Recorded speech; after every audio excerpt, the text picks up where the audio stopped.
Hello student, welcome to my channel. आज हम पढ़ने वाले हैं इस class +2 history important question for exam lesson 21 Indian national movement. इससे पहले एक मूवमेंट मैंने करा चुका हूँ, तो लेसन 20 जिसमें आपको स्टार्टिंग के इंडियन मूवमेंट्स मिलेंगे, जिसमें महात्मा गांधी जी ने Rowlatt Act, non cooperation and civil disobedience movement ये चलाए हैं कांग्रेस और इंडियन सिटीजन की हेल्प से और इंडियन सिटीजन को फ्रीडम के लिए। तो ये सब मूवमेंट्स क्या थे, स्टार्टिंग के जो पहले वाले वीडियोस हैं लेसन 20 वो देखिए, उसमें आपको सब क्लियरिटी हो जाएगा। इसमें हम सिर्फ एंडिंग के जो मूवमेंट्स बचते हैं उन्हें हम कवर अप करेंगे, जो टॉपिक्स आपके बुक में इंपॉर्टेंट हैं। ये नंबर 1 टॉपिक, सेकेंड और थर्ड, ये तीन ही टॉपिक्स बहुत इंपॉर्टेंट है। अगर आपको लगता है कि आप बुक से सीधा कवर अप कर सकते हैं तो ये टॉपिक कवर करके जाइए। यहाँ से आपको मैं क्वेश्चन आंसर कराई दे रहा हूँ, ये भी एक मेथड है जिससे सिलेबस कवर अप हो जाएगा। तो पहला क्वेश्चन है क्विट इंडिया मूवमेंट्स पे। सेकंड की इंडिया को विक्ट्री मिला उसके बाद की सिचुएशन पे क्वेश्चन पूछा गया। थर्ड 1990 से 1992 1947 जो मूवमेंट्स चले हैं उनके बारे में आपको बताना है।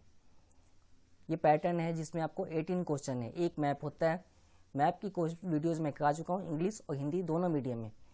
तो मैप की जो प्रैक्टिस है, एक बार वीडियोस में से जो मैप है देख कर सॉल्व कीजिए और दूसरी बार बिना देखे क्वेश्चन सीधा नोट करना है और फिर उसको सॉल्व करना है। इस तरह मैप की प्रैक्टिस अच्छे से हो जाएगा, आपको प्लेसिंग पता लग जाएगा कौन सा प्लेसिंग कहाँ है। तब अगर मैप में आपके 7 मार्क्स आते हैं तो पासिंग के लिए आप सोच सकते हैं 7 या 8 10 में से जितने भी हैं आपके, तो पासिंग के लिए 20 या 25 फिर लेने की जरूरत पड़ेगी, जो आप 2 नंबर वाले क्वेश्चन और 4 नंबर वाले से आप आसानी से ले सकते हैं। 10 नंबर में अगर आपको लगता है कि टफ है तो उसको छूने की भी जरूरत नहीं है, लेकिन इस 5 में से 1 या 2 क्वेश्चन आप सही कर सकते हैं, वो इसी चैप्टर में होंगे, दोनों में मिलाकर। एक आ जाएगा आपका सिविल डिसओबीडियंस से और एक इस चैप्टर से। 2 क्वेश्चन तो यहीं से आपके मैच हो जाएंगे 10 नंबर में। एक हड़प्पन से आ सकता है, तो 3 हो गए। बाकी 2 होते हैं वो आपके वर्ल्ड वाले में से आते हैं, वो थोड़ा टफ है, उसकी प्रैक्टिस करनी पड़ेगी, टाइम उसमें थोड़ा तो लगेगा। अगर आपके पास टाइम मैनेज की कमी है तो सिलेक्टेड चैप्टर करके जाइए। बाकी आप वर्ड लिमिट देख सकते हैं, वर्ड लिमिट से थोड़ा बहुत ज़्यादा जा सकते हैं। 200 है तो 250, कई बार 300 भी जा सकते हैं, पर थोड़ा बहुत मार्क्स कटेगा उसमें भी। 80 है तो 120, अब 80 है तो 150 नहीं कर सकते। 2 मार्क्स है तो 2 मार्क्स के 25 30 जा सकते हैं बस। Question number 1, why did Gandhi ji launch the quit India movement? Evaluate the importance of the movement in the context of the national movement। 10 number में 2013 में ये क्वेश्चन आ चुका है ऑलरेडी। जो क्वेश्चन आ चुके हैं वो आने के चांसेस हैं, लेकिन सामने से कई बार नहीं आते। जैसे यहाँ से आपको दिया हुआ है कि क्विट इंडिया मूवमेंट, कई बार सामने से नहीं होगा।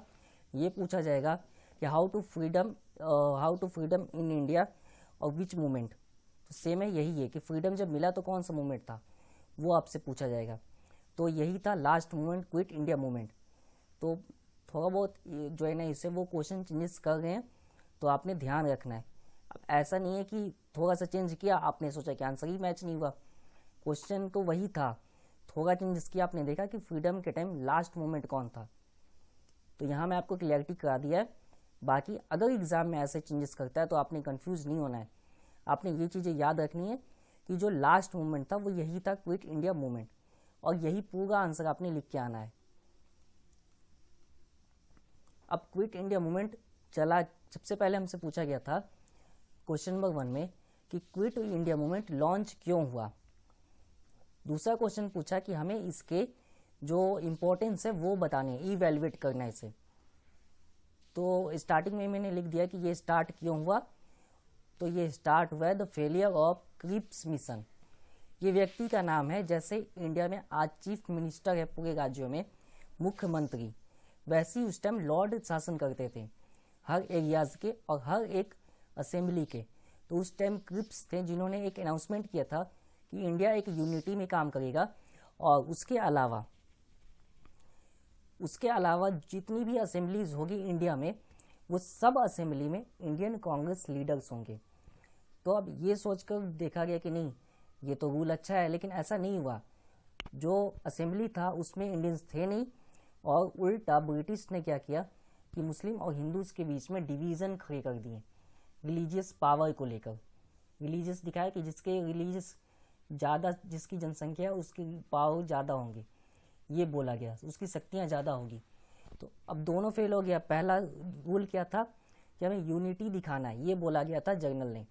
दूसरी जर्नल ने क्या बोला कि असेंबली में इंडियंस होंगे। तो दोनों जो थे स्टेटमेंट वो रॉन्ग हो गए, गलत साबित हुए। गांधी जी ने स्टेटमेंट गलत साबित होते ही अनाउंसमेंट कर दिया कि क्विट इंडिया मूवमेंट स्टार्ट करो। स्टार्ट होते ही गांधी जी को अरेस्टेड, इमीडिएटली अरेस्ट किया गया कि गांधी जी अरेस्ट होंगे मूवमेंट रुक जाएगा। सब सोचेंगे गांधी जी तो अरेस्ट हो गए, रोक दो। लेकिन इसकी प्लानिंग पहले से थी कि अगर गांधी जी अरेस्ट होते हैं तो मूवमेंट को लीड करेंगे जयप्रकाश नारायण।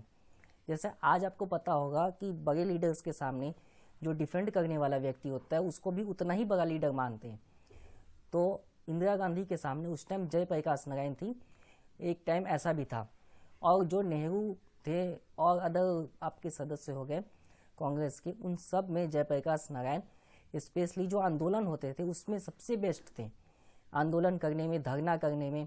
तो इसी कारण गांधी जी ने इन्हें सिलेक्ट किया था और ये पूरी की पूरी मूवमेंट को लीड कर रहे थे स्पेशली। अब इसका रिजल्ट क्या आया, जो बोला गया मूवमेंट क्यों हुआ वो तो आपको पता लग गया कि ये मिशन फेल था इसलिए मूवमेंट हुआ। मूवमेंट स्टार्ट होते ही पहला एक्शन था कि गांधी जी को अरेस्ट करो। दूसरा कि कांग्रेस लीडर ने मूवमेंट स्टार्ट रखा।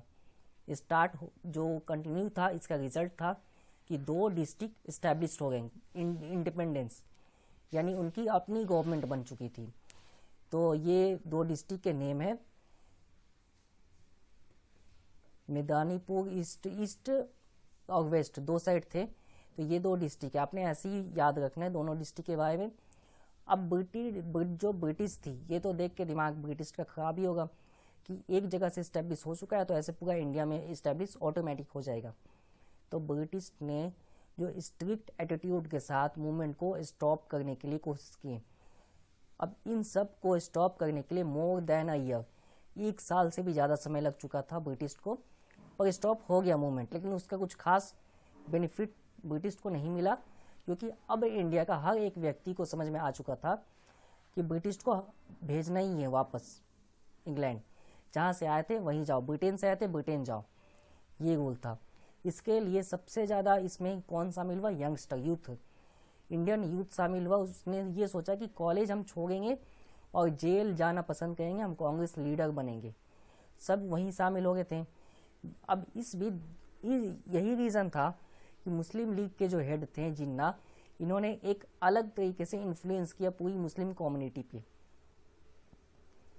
अब इसका इन्फ्लुएंस का क्या था कि जो नॉर्मली होते हैं कि इसका फेवर हुआ, फिर उसके बाद इलेक्शन कराए गए, तो मुस्लिम लीग को रिजर्वेशन के कारण अपने एरियाज़ में पूरी सीटें हासिल हुई, कांग्रेस को अपने हिसाब से सीटें हासिल हुई। अब इसी का रिजल्ट था कोलकाता में जो थे ब्लडी स्ट्रगल बोला जाएगा, यानी खूनी संघर्ष। यानी धर्म के नाम पर आपने सुना होगा सांप्रदायिक दंगे, कि एक धर्म के लोग दूसरे धर्म के लोगों को मार गए। ये वही टाइम था। उसका एक रीज़न था कि पार्टीशन चाहिए तो चाहिए, अब आप नहीं करेंगे तो हम ऐसी सिचुएशन बनाए रखेंगे। ये थे, एक तरफ मुस्लिम ने शुरू किया, एक तरफ हिंदू ने भी शुरू कर दिया। तो ऐसे टारगेटिंग बेसिस पे कई सारी एरिया में हुआ है, वो हम देखेंगे नेक्स्ट क्वेश्चन में। अब देखते हैं क्वेश्चन नंबर 2 14 में आया हुआ है, 10 मार्क्स में। हमें इंडिपेंडेंस मिल चुका था 1947 में, लेकिन इंडिपेंडेंस जो था ट्रेजेडी का था। अब काम कोई भी हो, एंडिंग होगा, तो एंडिंग के 2 ही पर्सपेक्टिव हो सकते हैं, एक तो गुड और एक बैड। यहाँ पे आपका दोनों था। बैड इसलिए था क्योंकि कई सारे जगहों पे बहुत सारे लोग मारे गए, ये सब बैड था। दूसरा गुड में क्या था कि अब हमारे पास पावर थी, हम अपने हिसाब से इंडिया को सर्वाइव करा सकते थे और डेवलप भी। अब हमें किसी के रूल की ये नहीं थी कि किसी की रूल माननी है, तो ये एक प्लस पॉइंट हमारे पास था। यहाँ पे आपसे पूछा गया कि ऐसी कौन सी ट्रेजेडी, कितनी बड़ी बड़ी ट्रेजेडी है वो आपको बताना है इसमें। तो ट्रेजेडी तो स्टार्टिंग से आपको लिखनी पड़ेगी ना, तो स्टार्टिंग से हमने लिखा है कि सबसे पहले हम यहीं पे दिखा देते हैं असेंबली से, कि जो असेंबली हुआ उसमें कांग्रेस ने अपने हिसाब से सीटें हासिल की और मुस्लिम को मेजॉरिटी सीटें मुस्लिम जगहों पे मिली थी। जहाँ मुस्लिम की जनसंख्या थी वहाँ मुस्लिम लीग को मिल गया मेजॉरिटी। अब इसका रिजल्ट क्या था कि जो जिन्ना थे वो कैबिनेट में ही अनाउंस कर रहे थे कि पाकिस्तान बनाओ। अब अगर नहीं करोगे ऐसा तो हम शांत नहीं बैठेंगे, ये लाइन बोला था। अब इसका शांत नहीं बैठने का मीनिंग था कि ब्लडी स्ट्रगल यानी खूनी दंगे शुरू हुए सब जगह।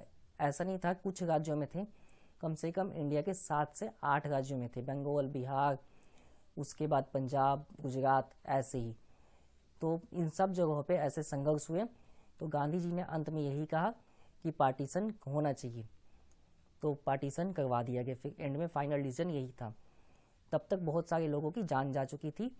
अब यहाँ पे देखते हैं कि अब ये फाइनल डिसीजन ब्रिटिश को ही देना था, क्योंकि ब्रिटिश रूल कर रहे थे ऑफिशियली। फिर फंडिंग, उसके बाद फाइनेंस, काफ़ी कुछ ब्रिटिश ने सॉल्व नहीं किया था, और इतना कुछ छोड़कर वो जा नहीं सकते थे। तो लास्ट में एक लॉर्ड को भेजा गया, जिन्होंने माउंट बैटन नाम था। तो फाइनल कहा गया कि मीटिंग करवाई जाए, किसमें, कांग्रेस में और मुस्लिम लीग में। पर मीटिंग फेल ही हुआ था। फेल होने के बाद अनाउंसमेंट हो गया। यहाँ पे आप पार्टीशन वर्ड लिख सकते हो अगर आपको लगता है कि टफ है। ये प्रेजेंट टेंस में लिखा है मैंने, ये पार्टीशन ही है। फाइनल फिक्स हो गया। 15 अगस्त को इंडिया को इंडिपेंडेंस मिल गया। कांग्रेस असेंबली ने गांधी जी को एक टाइटल दिया फादर ऑफ नेशन का, और उसके बाद एक स्लोगन लगाए गए यहाँ पे, गांधी जी की जय। तो आपने भी ऐसे ही लिखना है ताकि आंसर में अच्छा इंप्रेशन होगा। हमने आंसर में ये दिखाया कि स्टार्टिंग से ट्रेजेडी था, बाइपोलर सिस्टम था, यानी दो पूरा डिवीज़न ही था।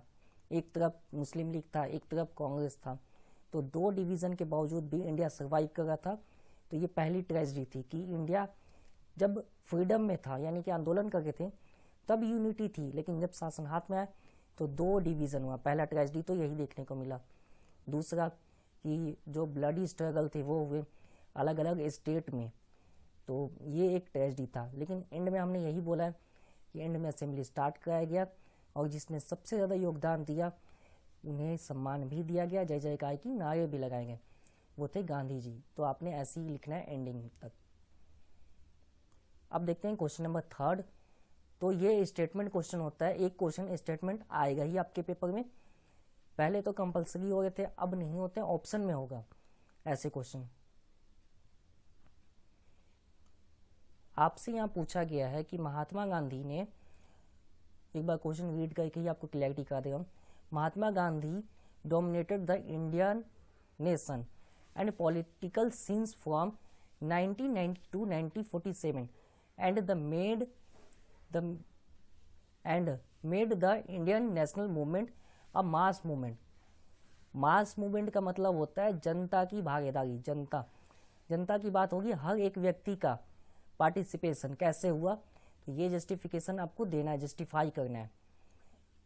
1990 से लेकर 1947 तक सभी लोगों ने एक साथ पार्टिसिपेट तुरंत नहीं किया था।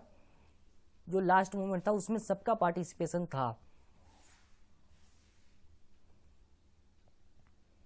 अब इस क्वेश्चन में जो है वो मैं पहले ही आ चुका हूँ लेसन 20 में, तो यहाँ पे समझाने के लिए कुछ है ही नहीं। रॉलेट एक्ट है, रॉलेट एक्ट में आ चुका हूँ। रॉलेट एक्ट है क्या, क्यों उसको लागू किया गया, गांधी जी ने उसका कैसे डिफेंड किया या फिर उसके जो अगेंस्ट है मूवमेंट चलाया, और कौन कौन इसमें शामिल थे। तो यहाँ पे हम इतना नहीं लिख सकते, यही बताया गया।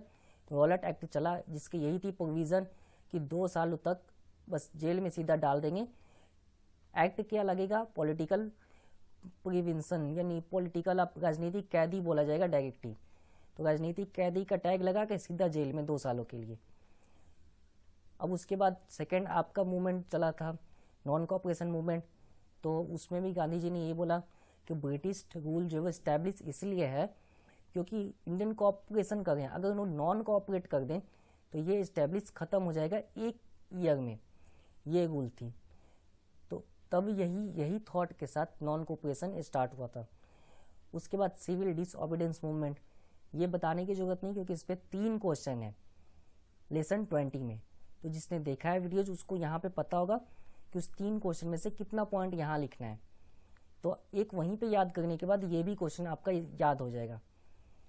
लास्ट में हमने बता दिया 1942 कि क्रिप्स मिशन के फेल होने के बाद हमने एक मूवमेंट देखा जो गांधी जी ने चलाया, वो था क्विट इंडिया मूवमेंट। अब यही मूवमेंट था लास्ट मूवमेंट और इंडियन फ्रीडम के लिए भी मूवमेंट था बेस्ट। उसके बाद लास्ट में यही बोला गया कि इस मूवमेंट में कंडीशन दिखाई गई कि इमीडिएटली गांधी जी को अरेस्ट किया गया, उसका यंगस्टर पार्टिसिपेट कर रहे थे। तो इतना पूरा नहीं लिख सकते क्योंकि वर्ड लिमिट है, आपने देखा ही होगा, तो वर्ड लिमिट के कारण कुछ पॉइंट तो फिर भी लिखना है। लास्ट में हमने लिख दिया कि ऐसे ही हम देख सकते हैं कि एक ये पूरा स्टेटमेंट जो आपने क्वेश्चन का देखा है ये पूरा ही वापस आंसर में आएगा क्योंकि ये एक स्टेटमेंट है जिसमें ये बोला गया है। अब आगे हमने लगा दिया इसी प्रकार गांधी जी ने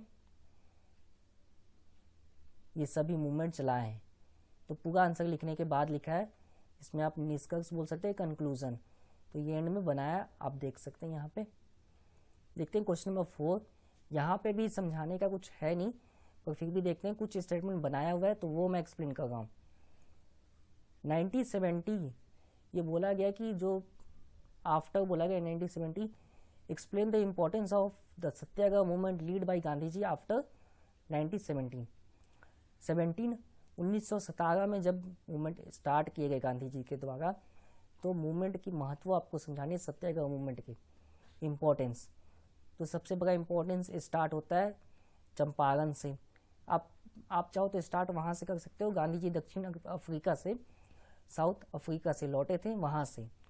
बाकी आप यहाँ से भी स्टार्ट कर सकते हो। तो ये फर्स्ट मूवमेंट थी, फार्मर के लिए था, जहाँ गांधी जी ने मूवमेंट चलाए और उन्हें जो उनके राइट्स दिलवाए। रूल ये था कि ये चंपारण बिहार में है आज के टाइम। तो यहाँ पे ऐसे व्यक्ति भी हैं, किसान हैं, तो किसानों की फसल खराब हो चुकी थी, उसके बाद अगले फसल के लिए पैसे नहीं थे, गवर्नमेंट लगान माफ़ करने को तैयार नहीं थी और लगान बहुत ज़्यादा था, टैक्सेस। तो टैक्सेस माफ़ करवाए, उसके अलावा नेक्स्ट जो फसल थे उसके पैसे भी फंडिंग करवाए ब्रिटिश गवर्नमेंट से। तो पहला मूवमेंट जीत गए गांधी जी। गुजरात में सेम, एक था फार्मर्स के लिए, एक था लेबर्स के लिए, और दोनों मूवमेंट गांधी जी की जीत हुई। एक ही पैटर्न पर दोनों मूवमेंट था, इसलिए तीनों में जीत हुए, 3 हुए 2 सालों में, 17-18। उसके बाद रॉलेट एक्ट, ये बताने की जरूरत बिल्कुल नहीं है मुझे कि एक्ट क्यों बना, किसके कारण बना, इसमें किस किस को सज़ा मिली, तो सारा तो बताया हुआ है। और ये कैसा एक्ट था, एक कूल बोला जाएगा, एक दयनीय रूल थी, बिल्कुल ऐसा एक्ट जिसमें सीधा जेल में डालते थे, रॉलेट एक्ट में। तो ये एक्ट तो वैसे ही अच्छा नहीं था ना। तो रॉलेट एक्ट में बताया गया था कि यही कि जो भी आपका पॉलिटिकल यानी राजनीति कैदी की यहाँ बात की गई है, सीधा 2 साल के लिए जेल में। उसके बाद नॉन कोऑपरेशन मूवमेंट, उसके बाद खिलाफत, और 1930 सिविल डिसओबीडियंस मूवमेंट, दांडी यात्रा। ये सब टॉपिक इसलिए मैं यहाँ क्लैरिटी नहीं कर रहा हूँ क्योंकि इससे पहले में जो वीडियोस थे उसमें क्लैरिटी ऑलरेडी करा चुका हूँ, और हर टॉपिक पे 10 नंबर के क्वेश्चन है इंडिविजुअल। तो आप सोचो कि पहले जब मैं ऑलरेडी ये सब एक्सप्लेन कर चुका हूँ तो यहाँ एक्सप्लेन नहीं करूँगा, यहाँ बता रहा हूँ कि यहाँ पे आंसर कैसे बनेगा आपसे। एंड में यही बोला गया जो आपके सिविल डिसओबीडियंस था वो स्पेशली दांडी यात्रा यानी नमक के लिए था। तो नमक पूरे इंडिया की यूनिटी है, एक प्रकार गांधी जी को लगा ऐसा, पावर ऑफ सिंबल समझा एक प्रकार का, इसलिए ये मूवमेंट चुना। हर मूवमेंट का अपना रीज़न था और सिचुएशन देखकर मूवमेंट स्टार्ट किया गया था। ये कोई आंसर नहीं है, ना ही क्वेश्चन है। अब 2 अपने चैप्टर पढ़े हैं, 2 याद कैसे करेंगे। ये डेट है कि पूरे जो गांधी जी थे 45 सालों तक मूवमेंट किया लगातार। तो 45 साल तक कौन कौन से मूवमेंट हुए, वो सबसे पहले साउथ अफ्रीका से लौटे, चंपारण, उसके बाद गुजरात में 2 मूवमेंट, रॉलेट एक्ट, फिर जलियांवाला बाग हत्याकांड हुआ था जहाँ लोगों को गोली मार दी गई थी। सबको बोला गया कि ये राजनीतिक कैदी हैं, यानी कि अपने हिसाब से ब्रिटिश गवर्नमेंट के खिलाफ कोई प्लानिंग कर रहे हैं, इसलिए गोली मारा गया। एक्चुअल में ऐसा कुछ भी नहीं था, सिर्फ 10% ऐसे लोग थे, 90% वहाँ पे मेला देखने आए थे, तो उन्हें भी गोली मार दिया गया। तो नॉन कॉपरेशन मूवमेंट काफ़ी टाइम के बाद स्टार्ट किया गया था। उसके बाद ये एक किसानों के लिए था मूवमेंट, तो गांधी जी ने नहीं किया था, गांधी जी के थॉट पे स्टार्ट हुआ था ये मूवमेंट, किसानों ने खुद किया था। लीड कौन कर रहा था बुक में मेंशन नहीं है, इसलिए यहाँ भी मैंने मेंशन नहीं किया है। उसके बाद civil disobedience movement, Irwin pact, तो इरविन पैक्ट जो था वो कन्फर्मेशन नहीं हुआ था फर्स्ट टाइम, सेकंड में कन्फर्मेशन हो गया था, तो सिविल डिसओबीडियंस मूवमेंट को वापस ले लिया गया। उसके बाद गवर्नमेंट ऑफ इंडिया एक्ट, ये भी एक प्रकार का एक्ट बनाए गए।